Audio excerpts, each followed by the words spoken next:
Olá, bom dia. Você acompanha agora ao vivo pela TV Alhas a reunião da Comissão de Meio Ambiente. Vamos acompanhar os trabalhos.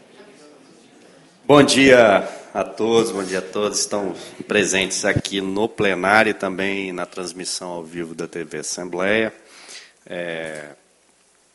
Declaro, nos termos do artigo 75 do Regimento Interno, declaro aberto os trabalhos da terceira reunião ordinária da terceira sessão legislativa da Comissão de Proteção ao Meio Ambiente. Vou dispensar de ofício a leitura da ata da sessão anterior nos termos do artigo 97, parágrafo 4º do Regimento Interno, que já foi disponibilizada por e-mail aos senhores e senhoras deputados.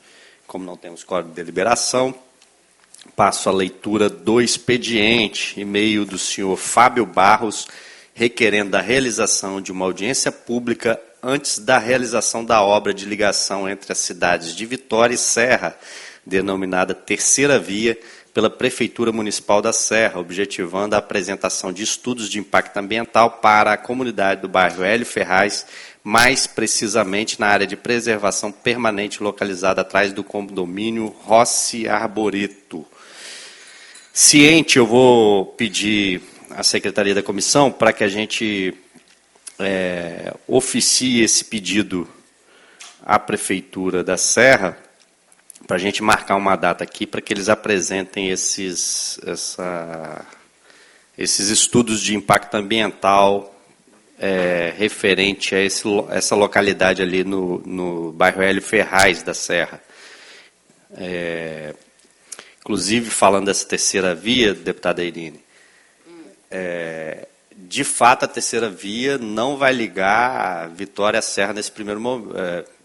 Uma nova ligação de Vitória à Serra. Está sendo noticiado isso o tempo todo, mas quando a gente vai ver o projeto liga na Norte-Sul.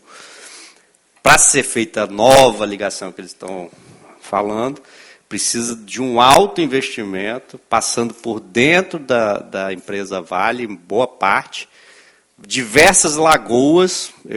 Pelo que eu vi, a rota ali, a projeção só, eu não sei, é uma obra mais que milionária. Não sei se também cabe licenciamento, porque passa por cima de várias lagoas ali. Então, assim, o que vai ser feito agora, a gente compreende que é possível de se fazer, porque boa parte já é urbanizada. Tem essa parte aqui que o condomínio lá está alegando que é área de proteção, nós vamos pedir as informações, mas a ligação mesmo nova, pelo que eu vi, não tem nem previsão de acontecer. O que vai ser feito é uma nova ligação na Norte-Sul. E aí a gente compreende que é razoável, porque não vai ter nenhuma interferência grande na questão ambiental. Só essa parte que é um retorno que eles estão fazendo, que é dentro de uma área que esse condomínio alega que é de proteção ambiental. Então nós vamos avançar aqui, vou pedir à Secretaria da Comissão para oficiar a Prefeitura da Serra primeiro, antes de marcar, pedindo a eles a disponibilidade na data e se tem esses estudos. Se a gente puder fazer também uma LAI, porque a gente se resguarda de receber no tempo esses estudos de impacto ambiental. Ok? Podemos, deputada Irine, seguir nesse caminho? Ok. Em relação... Aí nós temos outro aqui, ofício da Juntos SOS Ambiental, requerendo a realização de audiência pública ou reunião extraordinária desta comissão para tratar com brevidade de temas importantes relativos à poluição do ar e do pó preto na região metropolitana da Grande Vitória. Vou pedir para a gente elaborar aí rapidamente, Secretaria da Comissão, uma data para a gente fazer essa reunião extraordinária. Se for necessário, a gente transforma em audiência pública. Eu peço só que organize junto com a Juntos, delimitar o tema para a gente já pedir a quem for vir para se preparar para responder certos questionamentos que, até para a gente chegar aqui e ter as pessoas corretas que a gente precisa perguntar as questões. Então, organizar junto com a Juntos, essa reunião extraordinária, que pode se transformar depois, posteriormente, na audiência pública. Então, está aprovado também. Só uma informação. No requerimento, diz os temas e diz quem deve ser convocado. Ok, é porque eu só estou com o resumo aqui. E um pedido especial, que seja realizado antes do dia 28 de outubro, essa reunião, porque no dia 28 vai ter uma reunião no Palácio Anchieta sobre TCAs. É muito importante que tudo isso aqui seja discutido. Provavelmente vocês vão ter um assento no Palácio Anchieta no dia 28. Já levar essas informações. Obrigado. Ok, ótimo. Então, peço aí esse cuidado para que a gente possa... Essas vai se transformar numa reunião até preparatória para esse momento lá.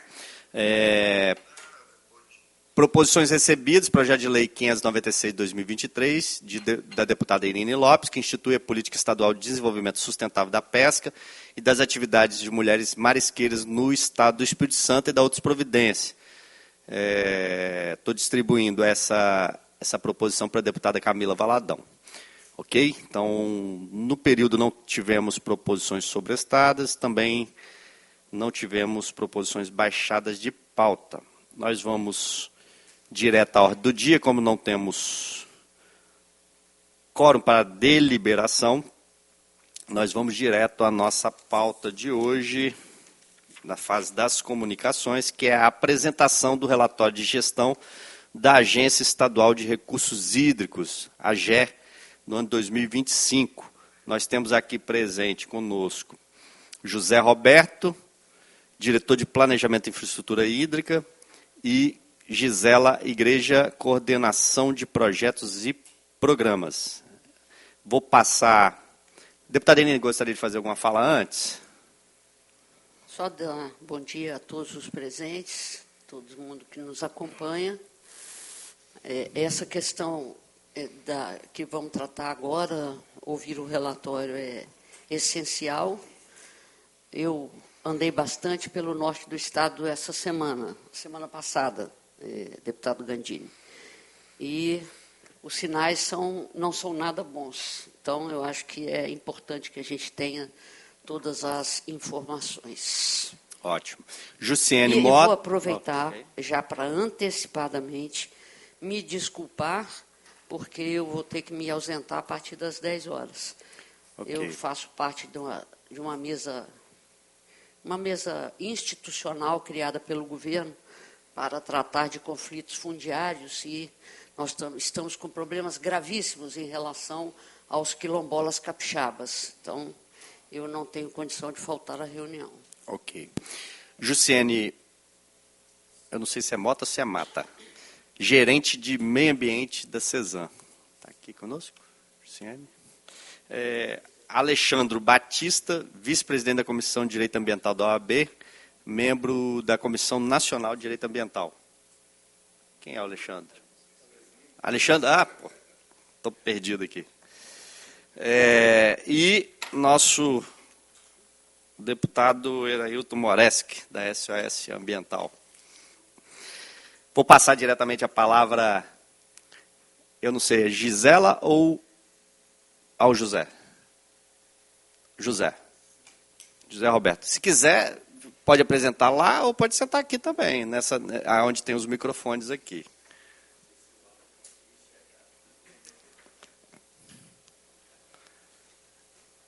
Fique à vontade, o que vocês acharem melhor.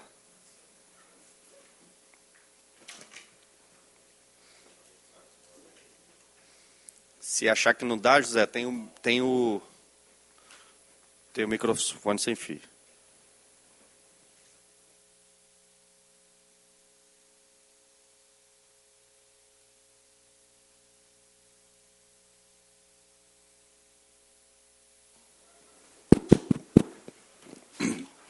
Um bom dia a todos, né? Bom dia, deputado Gandini, deputada Irine. Obrigado por atender a solicitação da AGE. A AGE tem um compromisso de sempre apresentar o Progestão aqui, que é um pacto federativo pela governança das águas. Aí apresenta resumidamente como está o atendimento das metas e algumas ações de gestão que houve evolução nesse período. Então, bom dia também a todos os presentes aqui. Nós vamos fazer uma apresentação rápida e depois a gente fica à disposição de qualquer dúvida. Está comigo aqui a Gisela, que é a coordenadora do programa na AGE, e além de coordenar a equipe de projetos e programas estratégicos da AGE. Bem, só para quem ainda não conhece, né, a AGE é a Agência Estadual de Recursos Hídricos, né, e ela foi criada com a Lei 10.153 em dezembro de 2013. Depois ela passou por uma alteração há pouco tempo com a Lei 1.108, já de 2025, que alterou a estrutura dela, trazendo outras gerências técnicas no âmbito da AGE, como a gerência de modelagem hidrológica, eventos extremos, gerência de monitoramento hidrológico, qualidade da água. A finalidade da AGE, resumidamente, né, é executar a política estadual de recursos hídricos, realizar a regulação dos usos dos recursos hídricos, né, análise de processo e requerimento de outorga, né, pelo uso da água, o monitoramento hidrológico, ou seja, o monitoramento das vazões dos cursos d'água e a fiscalização do uso dos recursos hídricos e também ajudar no planejamento de obras de infraestrutura hídrica no Estado. É só a política estadual de recursos hídricos. A gente começou a trabalhar com recursos hídricos em 1998, com a Lei 5.118, e em 2014 essa lei foi alterada com a política estadual de recursos hídricos, com a Lei 10.179, em 2014. Né? A lei ela trouxe diretrizes para uso e proteção dos recursos hídricos, essa nova política, né? Ela também incorporou a gestão descentralizada dos recursos hídricos, a participação dos comitês de bacia hidrográfica, o Conselho Estadual de Meio Ambiente. Também preveu os instrumentos de gestão de recursos hídricos, como planos de bacias, cobrança pelo uso, enquadramento dos cursos d'água, né? Então, a política de recursos hídricos ela é descentralizada, que há a participação do Comitê de Bacias, que é um órgão, que é o Parlamento da Água, que a gente denomina, né, que é feito por membros da sociedade civil, poder público, lá na bacia hidrográfica, que executa um serviço voluntário, né, serviço público voluntário de alta competência. Né? O CEL, Conselho Estadual de Recursos Hídricos, a AGE como órgão gestora de recursos hídricos, e a SEAMA, que é a Secretaria Estadual de Meio Ambiente e Recursos Hídricos. Esses atores eles formam o sistema estadual de recursos hídricos. Então, o Progestão ele é um programa, né, que foi desenvolvido e lançado pela Agência Nacional de Águas e Saneamento, né, aonde ele premia o Estado por atendimento de metas que são pactuadas com a Agência Nacional de Água, pactuadas em comum acordo. O Progestão ele trabalha com tipologias A, B, C e D, né, onde A são metas de baixa complexidade, a B são metas que têm um pouco de complexidade, mas não tanto. A C são metas de médias complexidade e a D são metas de alta complexidade. O Estado está na meta, na tipologia C, como vê ali no gráfico. Então, são conjuntos que vão ver ali daqui a pouco 39 metas. Né? O Progestão, então, ele premia o Estado pelo atendimento das metas, né? Não são metas também tão fáceis de atender, são metas que é pactuada, né? Que a ANA determina, e a gente, em comum acordo, pactua a forma de atendimento. Nós estamos no terceiro ciclo do Progestão. O primeiro ciclo, para quem não conhece muito bem o Progestão. Nós começamos lá em 2014, logo antes do primeiro ano da AGE, a gente assinou o Progestão em 2014. Essa assinatura do Progestão é por meio de um acordo de cooperação, depois tem um termo e publica-se um decreto, então tudo com transparência, de forma a formalizar o contrato depois. Então, nessa assinatura dos ciclos desse programa, é sempre realizada uma oficina que participa os servidores da AGE, membros de comitê de bacia, o CE e a Agência Nacional de Água, aonde define as metas. Então, nós estamos no terceiro ciclo, que ele começou em 23, vai até 27. Esse terceiro ciclo, há uma expectativa de valor a ser repassado pela Agência Nacional de Águas de 7 milhões. Nós já conseguimos arrecadar, nesse período, 2 milhões e 400, cerca de 35% do valor do montante bruto. Então, nós estamos na segunda certificação, né? Tem mais 3 certificações. Então, se a gente conseguir manter a média de atendimento das metas, a gente vai chegar ali próximo a esses 7 milhões. Então, é manter a média de atendimento, a gente vai chegar perto, no final desse ciclo, a próximo a esses 7 milhões. Por que próximo? Porque pode ser que a gente não consiga uma meta ou outra atender 100%, aí, mas a gente chega lá perto do montante a ser desembolsado pela Agência Nacional de Águas, a AGE. As metas, elas são compostas por metas federativas e metas estaduais, numa faixa aí de cada uma R$700 mil, né? Existe um fator de redução quando não se atende às metas, né, que pode reduzir o desembolso no período de certificação de até 15%. Então, isso não tem acontecido, que a AGE tem atendido todas as diretrizes do Progestão, então esse fator de redução a gente não tem sido penalizado. Aqui esse quadro aí está distante, né? Difícil para vocês lerem, mas esses são as metas.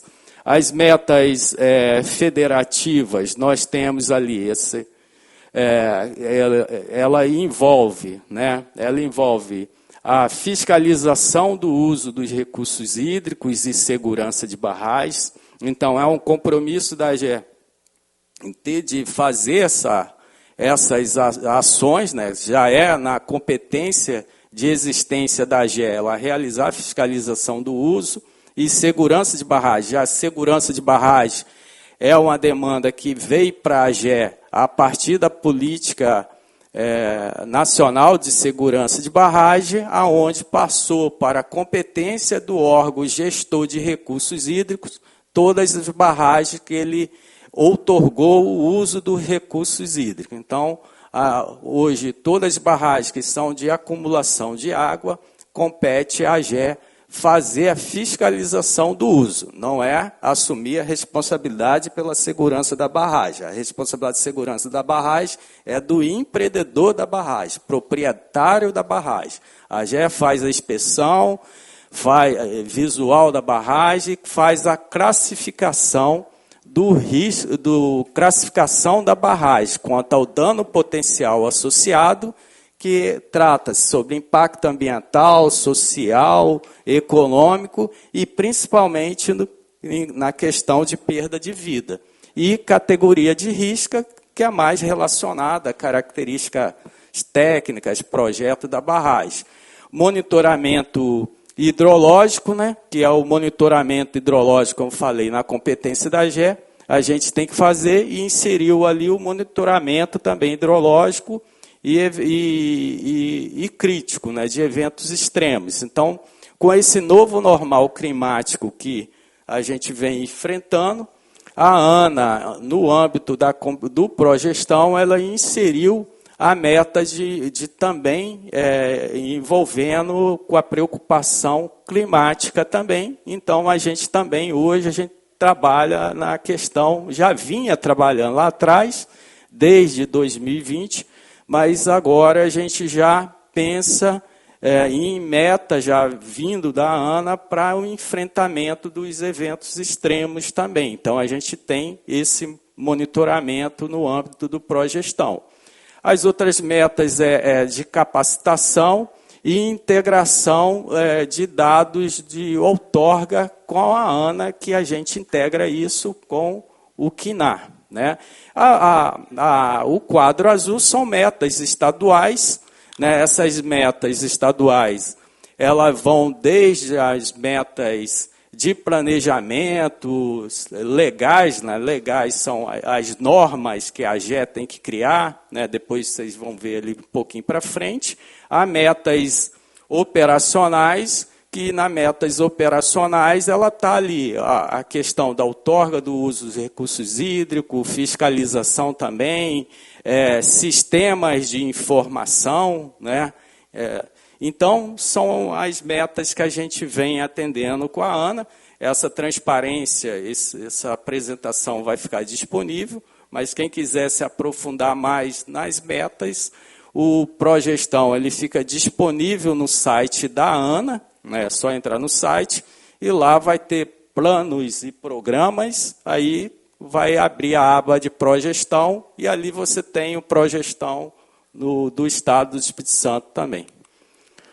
Bem, a política estadual de recursos hídricos, nesses anos, como a gente tem vários instrumentos que a política determina, né? Então, esses instrumentos, como Plano Estadual de Recursos Hídricos e planos de bacias hidrográficas, né? Planos diretor de bacias, lá da bacias, né? O enquadramento dos corpos d'água, o enquadramento do corpo d'água, do curso hídrico, é o rio que temos, que queremos e o que podemos ter, né? Eu acho que muitos já ouviram falar, onde senta-se o comitê de bacia, todos os usuários, e vê a situação atual desse rio, e aonde a gente pode chegar num período de planejamento pactuado ali para melhorar a qualidade daquele rio. A outorga de uso dos recursos hídricos, né? A cobrança pelo uso dos recursos hídricos, que é um instrumento previsto na política, ela não é uma taxa, não é um imposto, é um preço público que se paga por o uso desse recurso. O sistema de informação em recursos hídricos, então, nós temos um sistema que ele está sendo aprimorado, depois eu vou falar do Hidro.ag, né? E a compensação ambiental ela está muito envolvida lá no âmbito do reflorestar, né? Nessa linha, e o Fundo Estadual de Recursos Hídricos, né? O Fundo da Água aí. Nós hoje, no Estado do Espírito Santo, nós temos todos os instrumentos implantados. Obviamente, um pouco mais avançado, outro um pouco mais a gente vai aprimorando ele com o tempo, né?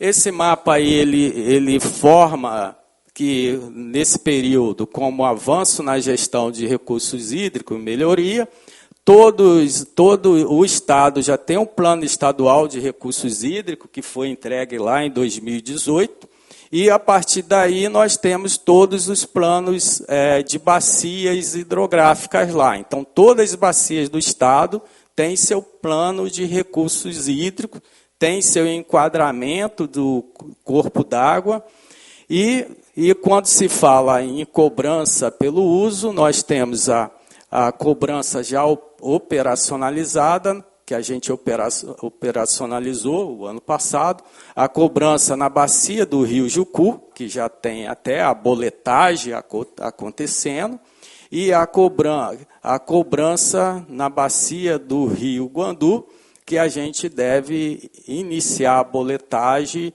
nesse ano, né? Talvez esse mês, o mês que vem, né?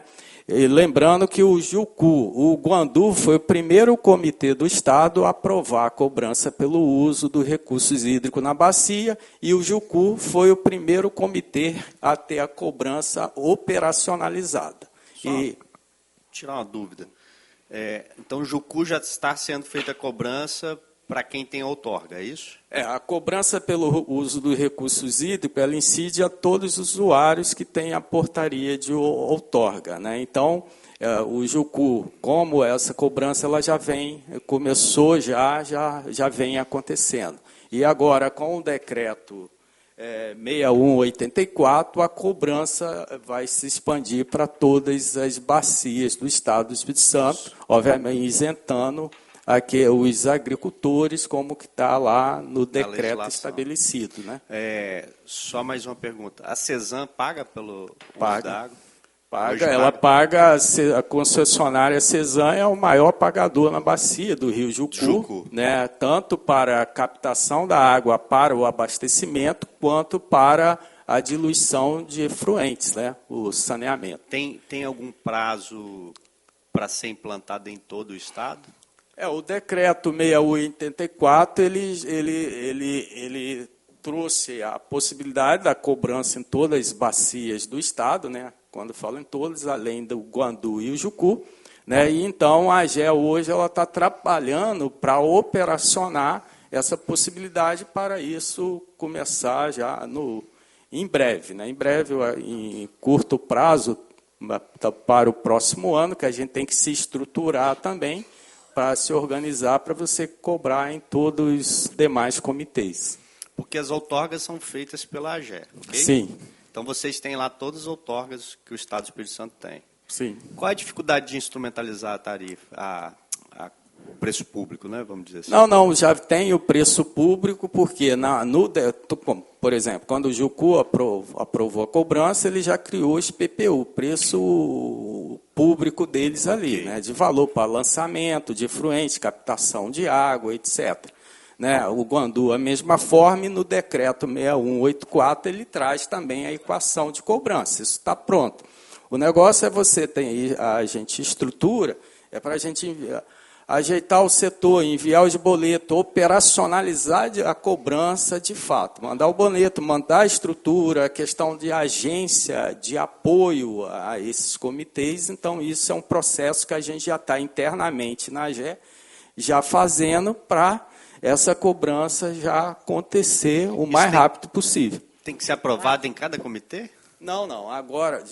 Agora, pelo decreto, a cobrança, lembrando, o decreto ele mantém o direito do comitê, como Parlamento da Água, quem define a cobrança, o valor do PPU, é o comitê.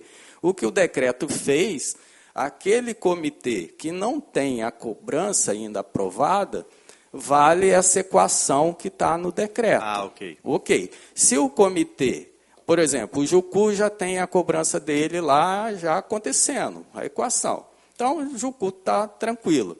Um outro comitê, o comitê do Itaúnas, lá, por exemplo, que ainda não tem a cobrança aprovada, ele pode usar essa equação, tá valendo. Aí, se o comitê reunir os membros e aprovar lá no comitê uma equação diferente, um valor de PPU diferente, vai valer aquela deliberação do comitê. Entendeu? O decreto mantém o direito e a autonomia do comitê. O que ele faz é dar um passo a mais para a cobrança começar nas demais bacias que estão ainda ou não entrarem em processo de discussão da cobrança. Vocês têm prazo estabelecido para as bacias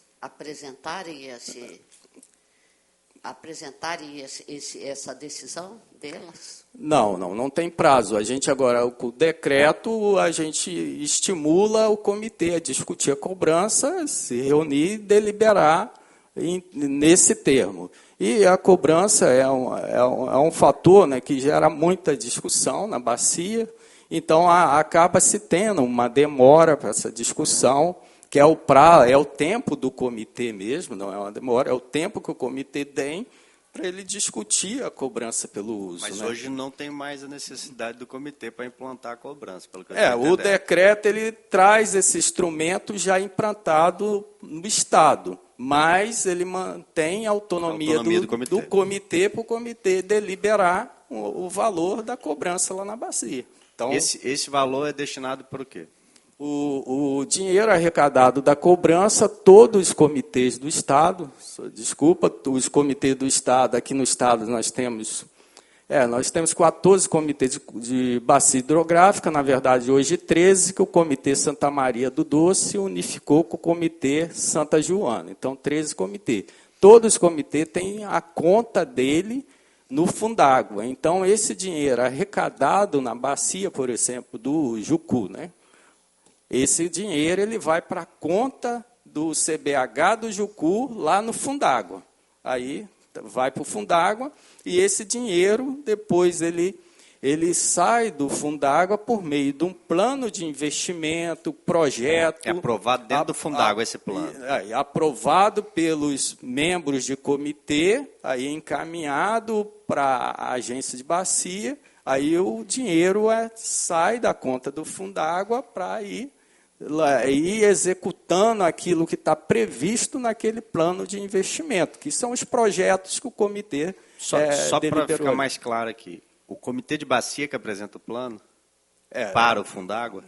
O comitê, existe uma coisa, na cobrança, para operacionalizar a cobrança, há necessidade de uma agência de bacia. No caso, para o Jucu, a AGE está fazendo o papel de agência de bacia temporária. Porque depois você contrata uma agência delegatária, né? E aí, mas nesse momento, o que a AGE fez? Discutiu com o comitê, sentou com o comitê, criou o plano de investimento e agora, assim que tiver tudo pactuado, tudo certo, é a execução desse plano que vai ter ali um período de desembolso financeiro para executar aquelas ações que estão previstas no plano. No caso de uma agência delegatária, vai ser mesmo esse caminho. Né? A agência delegatária, junto com o comitê, vai definir as ações, os planos, o que vão fazer, e aquele pacote de recurso que está arrecadando, o que dá para a gente fazer a curto, médio, longo prazo, e vai ser aprovado, aí esse dinheiro vai sair do Fundágua, que o Fundágua, na verdade, a conta está lá, ele é coordenado pela SEAMA. Aí esse dinheiro é repassado para essa agência delegatária, que passa pela AGE também, o projeto para a AGE, que vai fazer a fiscalização, né, dessa delegatária, e aí toca-se os projetos pactuados ali com o comitê e de acordo com o montante de recurso. Né? Que também o dinheiro de cobrança não é um dinheiro tão alto, por isso que é importante, quando a gente tiver uma agência delegatária lá na frente, que seja uma agência delegatária que também não vive só para a parte administrativa, com o recurso da cobrança, executando só aquilo com aquele dinheiro, que ela também busque parcerias, outros projetos, para outras fontes de renda também, para executar alguma ação também de interesse lá na bacia. Né? Ok. Tá, então, os instrumentos, praticamente todos estão prontos. Em termos de atendimento da meta do Progestão, né, melhorias, né, que a gente encaminha no relatório de gestão, a execução de novas normas, né, de normas legais. Então, nesse sentido, a gente teve um avanço aí, muito bom, porque a gente conseguiu, através até com o apoio dessa Casa de Leis, né, a aprovação, né, da Lei 11.235, que é a política de fiscalização do uso dos recursos hídricos da AGE, que a AGE foi criada em 2013, mas a gente apesar da nossa lei de criação da AGE falar da nossa possibilidade da fiscalização, exercer a atividade de fiscalização, a gente não tinha uma lei que definia as diretrizes de fiscalização, poder de polícia administrativa da AGE e as dosimetrias previstas para em caso de infrações no que tange a política de recursos hídricos. Então, a Lei 11.235, ela trouxe essa diretriz e hoje a AGE consegue atuar em plenitude na fiscalização. No passado, a gente atendia uma denúncia, uma solicitação, mas só conseguia fazer um relatório e ia para o Ministério Público, e aí dali no desenrolar a gente não tinha uma condição melhor de emitir, quando necessário, um auto de infração, essas coisas aí que algum caso necessita.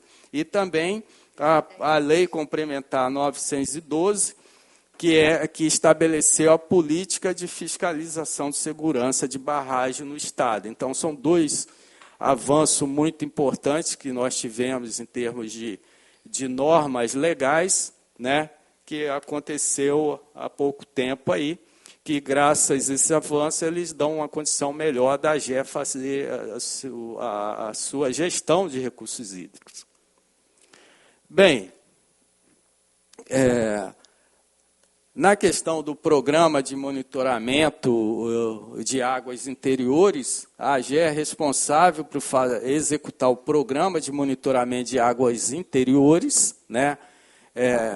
E também por estabelecer o índice de qualidade da água, que é o IQA. Então, a AGE monitora 30 parâmetros para elaborar o índice de qualidade da água, que é o IQA.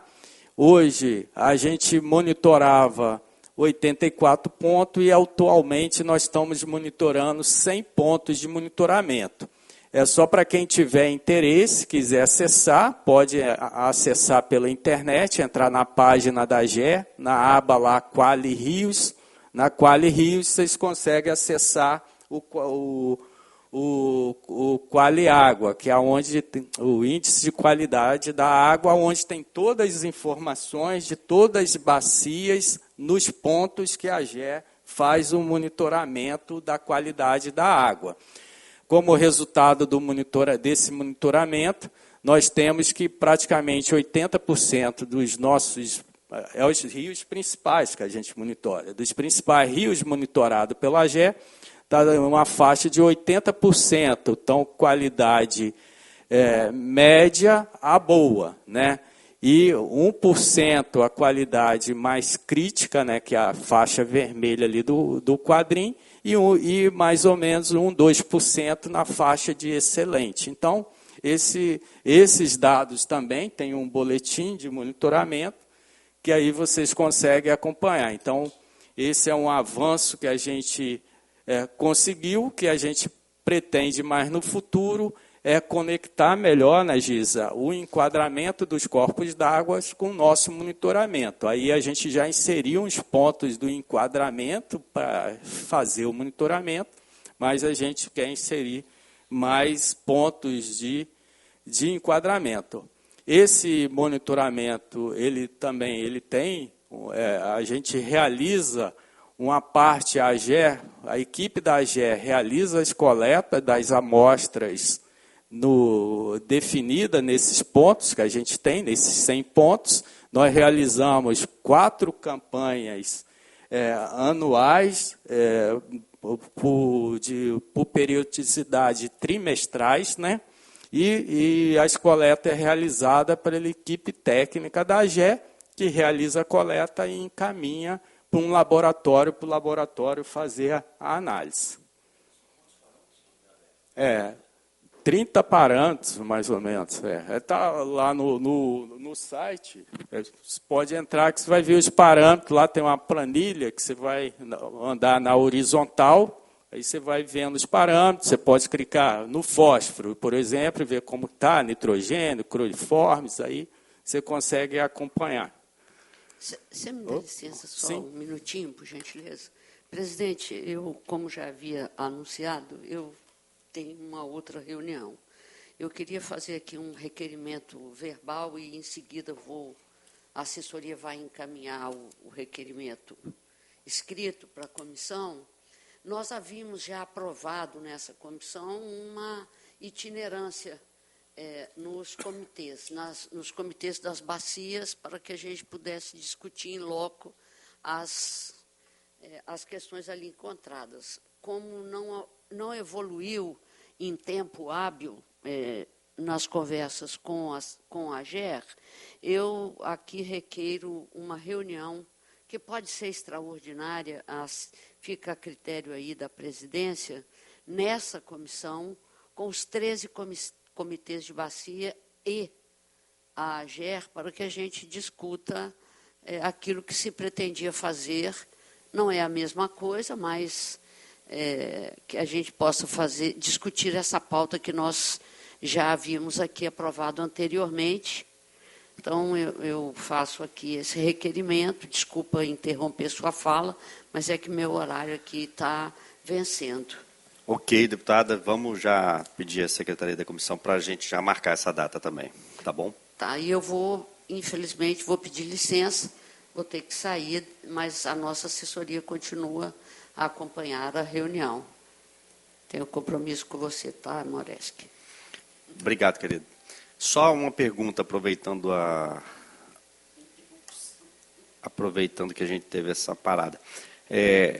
Você falou que já nos enquadramentos já tem previsões de onde deveriam ser monitorados, que ainda não são monitorados. Isso ampliaria muito desses 100 pontos? Amplia que a gente tem uma gama grande de pontos que foram modelados lá no âmbito do enquadramento, né, aumenta, né, e aí a gente está vendo, né, estudando na AGE, como a gente inserir, já tem um ponto ou outro aqui nesse monitoramento, a gente conseguiu ajustar um ponto ou outro para aquele ponto que foi enquadrado, e aí a gente quer trabalhar os demais pontos, né. Vocês sabem mais ou menos quantos a mais precisaria?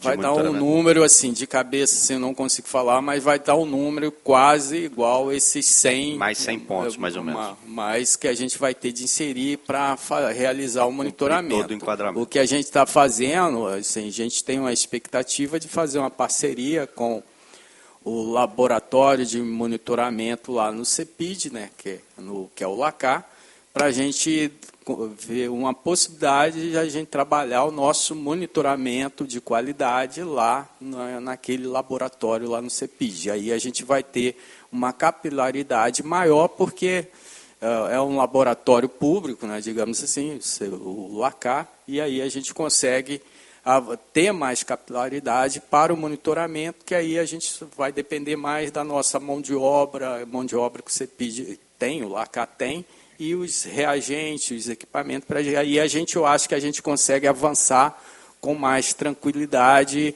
sem, assim, que isso necessita de recursos também, né? Então, a gente, conseguindo uma parceria com o LACAR, que a gente já tem um acordo de cooperação que envolve a SECT, e a gente avançando nessa linha, a gente vai conseguir fazer mais parâmetros, eu vou falar parâmetros ambientais, mas na linha mais parâmetros envolvido no monitoramento de recursos hídricos. Esses 100 pontos, eles têm qual periodicidade ou é tempo real? A análise? Não, a análise a gente faz a coleta de forma trimestral. Trimestral. Né? Tanto a gente está entrando agora em outubro na última campanha. Aí a gente volta a primeira campanha lá no início do ano de novo, aí vai. São 3 campanhas de forma trimestrais durante o ano. Okay. Né? E o técnico da AGE coleta, a gente encaminha para o laboratório faz a análise, volta para a AGE, a gente olha como está aquelas análises, jogamos no nosso índice de qualidade da água, que é o gráfico que está aí, e vamos acompanhando ali. E agora a gente como elabora o boletim de qualidade da água, que a gente deve soltar ele já até o fim desse mês, eu acredito, e aí ali tem todas as informações para a pessoa consultar. Ok, pode ficar à vontade.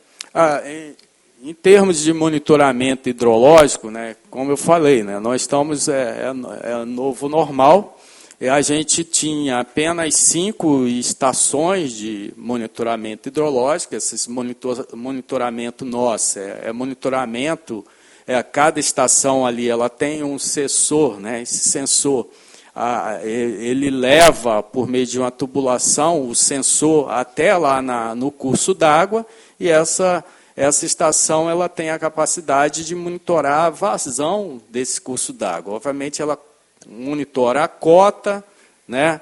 A cota que está ali, e por meio de cota e chuva a gente consegue estabelecer a vazão daquele curso d'água. Então, o objetivo é a gente fazer o monitoramento hidrológico.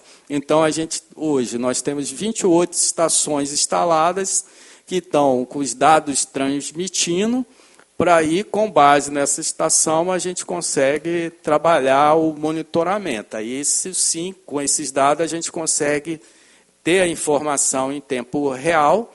Nós estamos fazendo um processo de revisão da nossa rede, com apoio do governo do Estado. Nós conseguimos contratar o CIMEPAR, que é uma empresa lá do Paraná, que ela está fazendo um trabalho de aprimoramento da nossa rede de monitoramento hidrológico, aonde está indo na nossa rede, revisando, ajustando algumas estações que não tinham os dados transmitindo. Então, está dando essa recuperação, melhoria na nossa rede. E aí, eu acho que mais até agora, o fim do ano, a gente vai estar com todas essas 28 estações, os dados transmitindo. A gente já está com boa parte transmitindo. Além disso, o CIMEPAR vai fazer um painel, né, pelo menos enquanto está no contrato, de transmissão dessas informações. Mas adianto que lá no Hidro.ag a gente também já está evoluindo para a gente também não ficar só com o CIMEPAR, a gente está construindo a nossa página de monitoramento hidrológico também. Então, isso é importante, essas estações, porque, devido aos eventos extremos que a gente vem enfrentando, de seca e chuva intensa, né, tá certo que as estações têm curso d'água que a gente não é indicado a gente instalar a estação, porque seca, né, Giza? Então, se secou, cessou, estragado, não mede nada. Então, o ideal ali seria a régua linimétrica, né, para medir o nível do curso d'água. Mas essas estações, esses dados, eles vão para a GE, eles são trabalhados, e sendo trabalhado com ele, a gente pode fazer o monitoramento dessa vazão e dar aqueles starts, né, de quando o nível da água pode chegar no nível que pode causar uma inundação, né, uma informação. Depois vocês vão ver ali o SARI. O SARI é uma ferramenta que usa dados de estação, que ele alerta os moradores de Cachoeiro de Itapemirim sobre o risco ou não de inundação. Opa, está aqui. Aí é um detalhe que em termos de gestão, a evolução, né, de atendimento aos usuários de recursos hídricos no Estado. Não sei se todo mundo consegue ver, mas, em média, eu coloquei ali de 2019 para cá, né, que pegamos principalmente essa atual gestão, né? Mas de 2019 para cá, nós emitimos, em média, 325 portarias de outorga, né? E de declaração de uso dos recursos hídricos, 4.343. Eu estou falando aqui que eu não estou vendo o número lá, mas E de declaração de uso de água subterrânea, eu acho que 1.000 e poucas.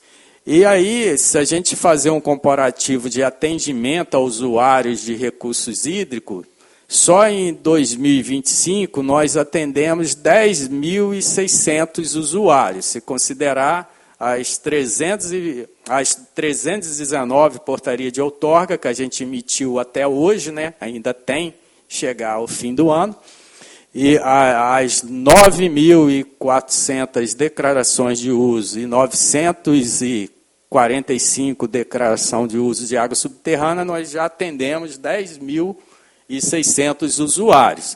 Que o nosso serviço não é só isso, né? A gente atende denúncia, atende emite ofício, mas, assim, falando naquele documento que dá a segurança para o usuário fazer o uso da água, a gente atendeu esses 10 mil usuários, que dá uma média de atendimento de 6.400 usuários, você pegando só a média de portaria de outorga emitida, de declaração de uso e água subterrânea. Então, é um atendimento assim, que a equipe faz, assim, muito. A gente sabe que a gente tem uma dificuldade, né, de mão de obra, estamos melhorando a equipe, o governador autorizou 2 concursos de DT, designação de servidores lá, então nós já estamos indo para a AGE, estamos investindo em tecnologia da informação, e a gente acredita que esses números, principalmente de portaria de outorga, que essas declarações mesmo, depois a gente, espero que já o ano que vem, a gente vem falar aqui, emitimos 5.000 portarias de outorga. Então, a gente a expectativa é essa evolução. Porque a gente está investindo, como eu falei, em sistemas de informação, né, que hoje é importante, com o apoio do governo do Estado na estruturação da AGE. A gente conseguiu contratar lá na AGE nós estamos com a equipe de 4 técnico da informação, né? Profissional de nível superior da tecnologia da informação, né? 4 técnicos, né? E esses servidores, nós temos o compromisso de entregar, né, um sistema de informação e de suporte à decisão para a AGE. E esse compromisso, a gente está perto dele findar, que a gente está desenvolvendo lá o hidro.age. O hidro.age será o novo portal da AGE de requerimento, porque, Gandini, hoje o requerente de outorga, ele entra numa plataforma, quando é irrigação, no requerimento online. Quando é diluição de efluente, ele manda um e-mail, e aí que a gente abre o processo lá. Quando é água subterrânea, aí tem a declaração lá. Então, você tem 3 portas de entrada. Isso gera uma dificuldade quando a gente tem que ver esses dados, integrar. Então, a gente está criando o hidro.age. Ele será a porta única de entrada na AGE para água superficial e subterrânea, lançamento de efluentes.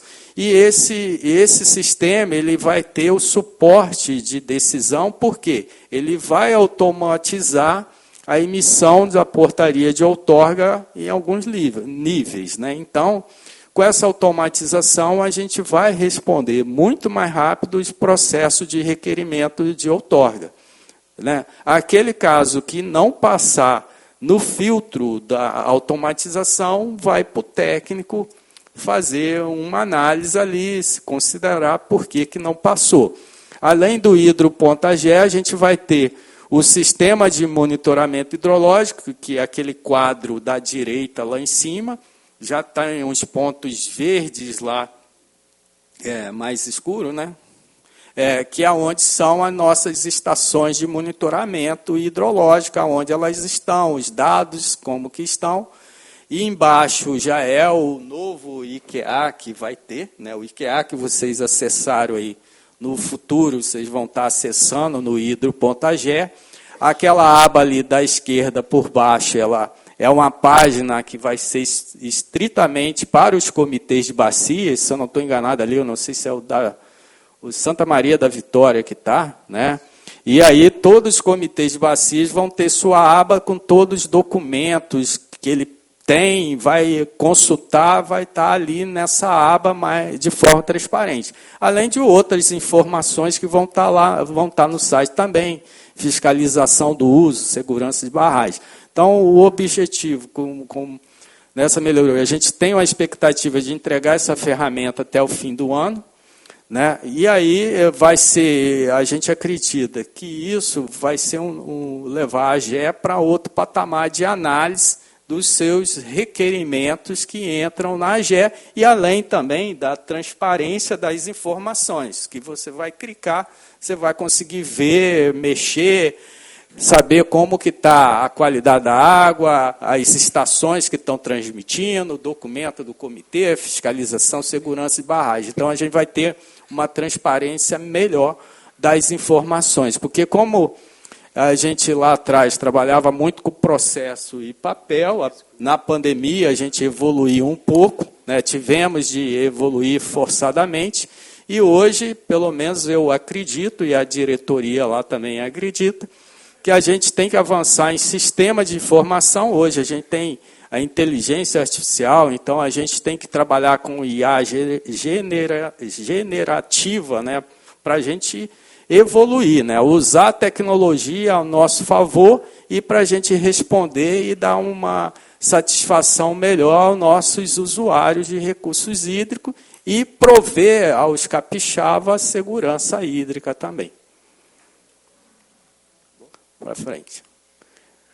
Aí também continua o investimento em tecnologia. O SARI ali é o sistema de monitoramento que a gente usa, né? A gente elaborou o SARI para Cachoeira e Itapemirim, monitoramento do rio Itapemirim. Então, o SARI lá em Itapemirim, ele tem a condição de prever que a bacia do rio Itapemirim, né, quem conhece, nasce lá no Alto Caparaó e vem descendo, aí forma o rio Itapemirim ali, e vai desaguar lá no município de Itapemirim, né?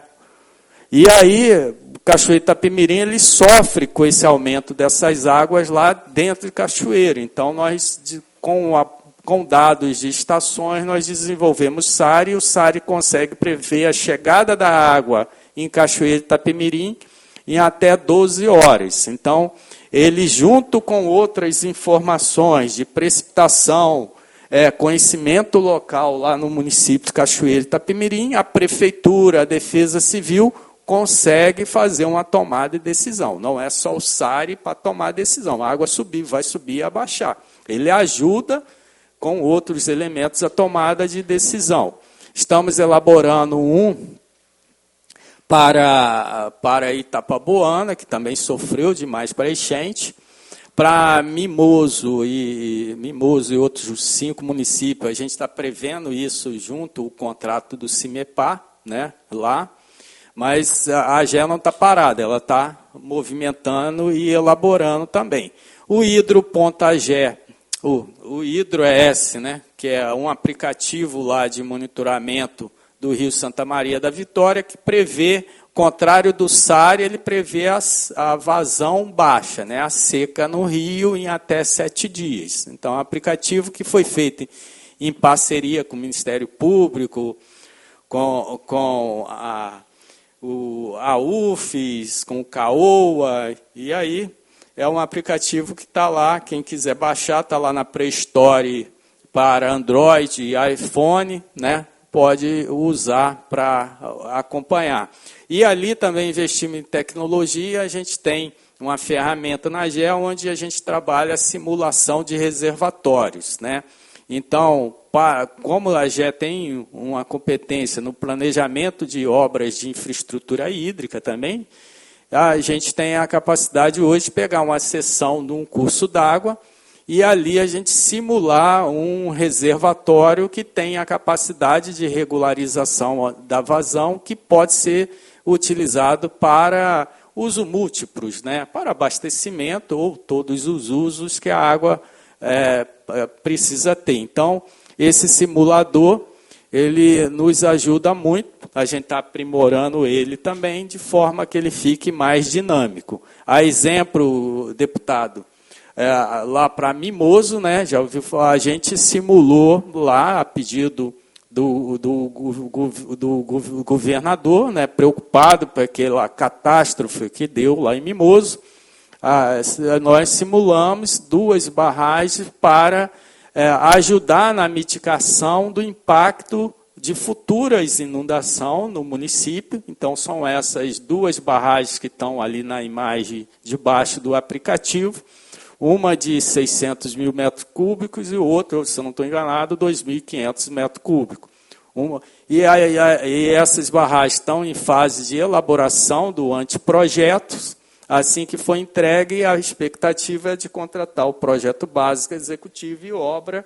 E, obviamente, é uma obra que não é construída da noite por dia, né? Vai demorar um período de 2 a 3 anos para ela estar pronta, mas, no futuro, essa barragem é uma barragem seca, né? A ideia é que ela só passe a vazão residual do curso d'água. Então, ela para controle de inundação mesmo, de cheia, né?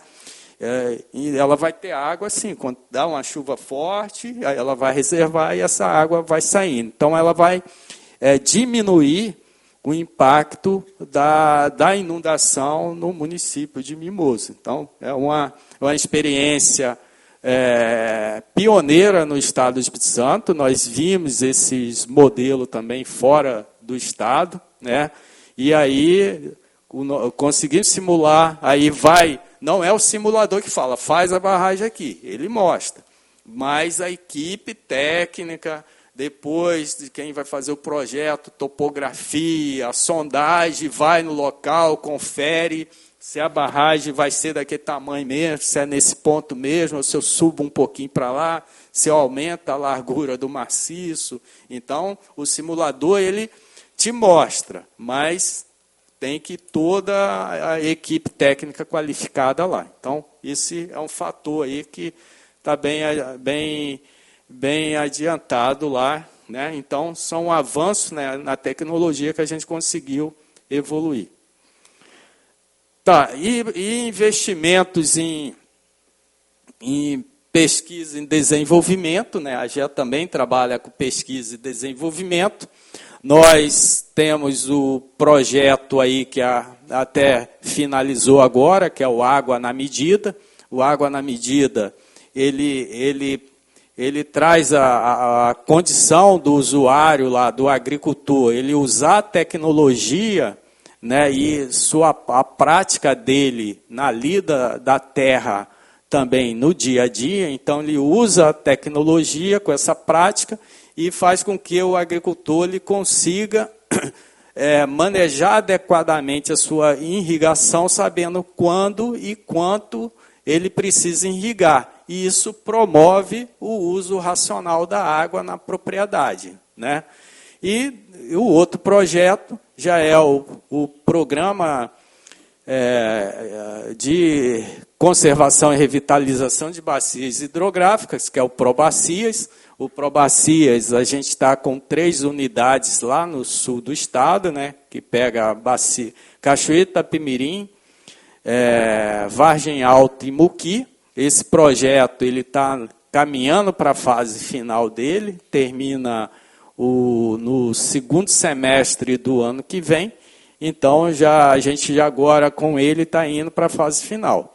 É um projeto que ele traz as medidas de reservação de água na propriedade, né, e melhoria das estradas vicinais. Então, ele promove a construção de barraginhas, né, caixa seca e cordão de infiltração, o objetivo que essa água fique reservada ali na propriedade. A caixa seca é justamente para a melhoria da estrada, evitar, né, que o desmoronamento ou essa água cause aquelas erosões na estrada e, no fim, isso tudo vai provocar o assoreamento do rio, né? E o saneamento rural, que nesse projeto ele prevê que aquelas residências, a gente trabalha numa microbacia, que se tem X residências, essas propriedades, e nessa propriedade ou nessa residência que tem uma fossa tradicional, né, aquela fossa que vai contaminar o lençol freático, a gente substitui essa fossa por um sistema de biodigestor, né? Aí evita a contaminação ali e ainda realizamos o monitoramento de qualidade naquele curso d'água que recebeu o Probacias.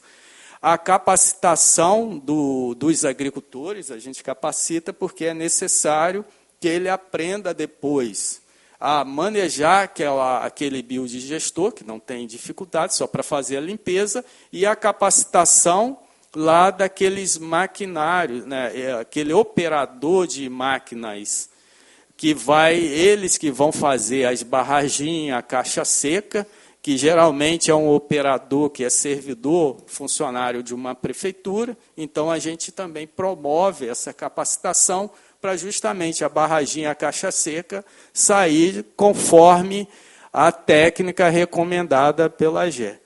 Também não está aí, mas a gente deve lançar em breve, é o novo portal do sistema de monitoramento dos planos de bacias, né, que é o Cisplan, né. Talvez até em breve, a médio prazo, a gente deve lançar ele, que eu acredito que deve ser em março do ano que vem.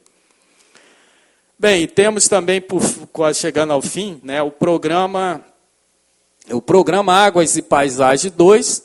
Esse programa é um contrato de empréstimo que o governo do Estado fez com o Banco Mundial. Ele é um investimento de 450 milhões, que é com recurso do Banco Mundial, e 150 milhões, que é a contrapartida do governo do Estado. É um programa que ele vem com o objetivo de aprimorar e qualificar a gestão de recursos hídricos e capacitar e dar condições do Estado realizar o enfrentamento aos eventos extremos, principalmente seca e inundação, e promover maior resiliência, né, nessas áreas mais vulneráveis, né?